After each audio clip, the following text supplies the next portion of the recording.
welcome back to the show. Senator Mike Lee of the great state of Utah. Senator Lee, sir, great to see you. So, okay, we all want a clean bill, a clean CR. Everybody wants a clean CR. I just want to ask you if that hope is a triumph of hope over experience. Yeah.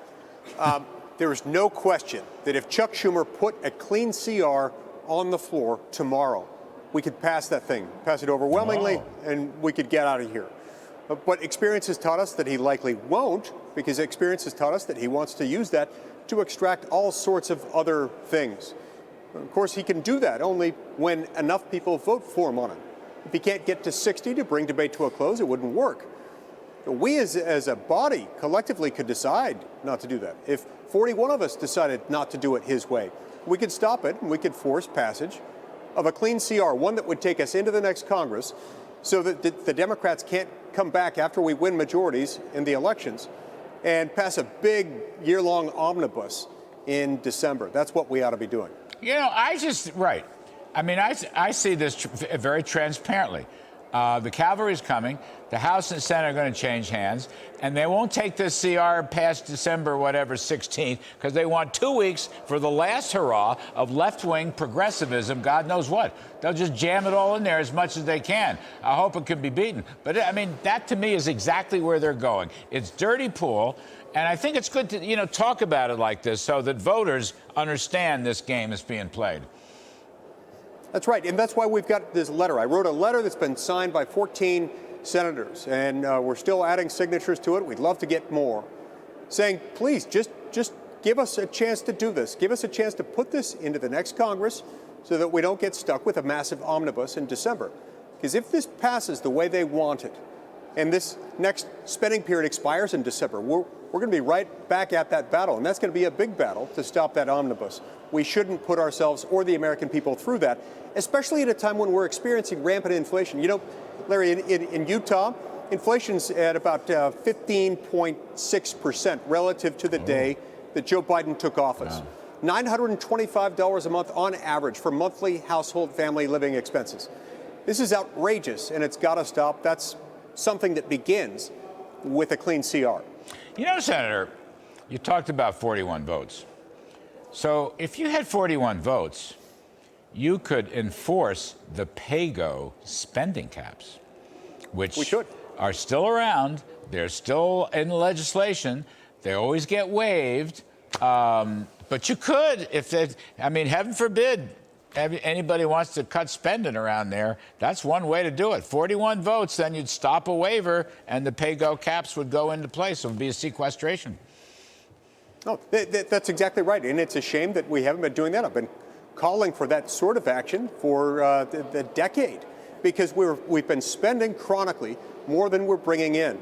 Look, last year we brought in over $4 trillion into the federal treasury. Over $4 trillion. That's more than the entire federal government, from soup to nuts, from defense to Social Security, was spending a decade ago. If we just lived within what the federal government brings in, we wouldn't have a $31 trillion debt. No, at any given time, any group of 41 senators, even without a majority, can force that, and I suggest we should do so. Yeah, I've been raising that. I mean, it just occurs to me. Last one, it must be an oversight or a technical error, but in terms of canceling the student loans, the original Biden estimate was $240 billion. But lo and behold, the Congressional Budget Office just says it's going to be over $400 billion. And some of these private models, like Penn Wharton, said it could be $500 billion or more. I guess the original Biden estimate, it was just a technical error. They meant to say something else, but they lowballed it by $200 billion. Yeah, I'm sure it was just a technical error. I'm sure they regret the error. But the error in this circumstance happens to have made it seem less significant than it really is. According to CBO, $430 billion. Now, keep in mind, remember this $750 billion Orwellian-named Inflation Reduction Act? And they claimed that we needed to spend an additional $750 billion so that we could save, about $250 billion? First of all, those pay-fors, those spending offsets, the amount by which we were supposed to reduce inflation and federal spending, totally fake, because the spending is up front The pay-fors are at the back end of a 10-year window. We all know it's not actually going to result in savings. But this now dwarfs even that. So that by itself, were fake savings, just cost us $750 billion. Now he's going to add on another $430 billion on top of that. This is insane, and this is contributing to the madness of the cost of living becoming unaffordable. But you know, Senator Lee, there's biblical reference here. It's called just retribution, because in many states, the canceled student loans, you're going to have to pay taxes on that. I call that just retribution for what was a terrible idea in the first place. I don't know how good my Bible is. I think it's Old Testament, but I kind of like the idea. They're not going to get off scot-free. I give you the last word. That's cold comfort, of course, Larry, because, although they may have to pay taxes on that, the rain falls on the just and the unjust alike.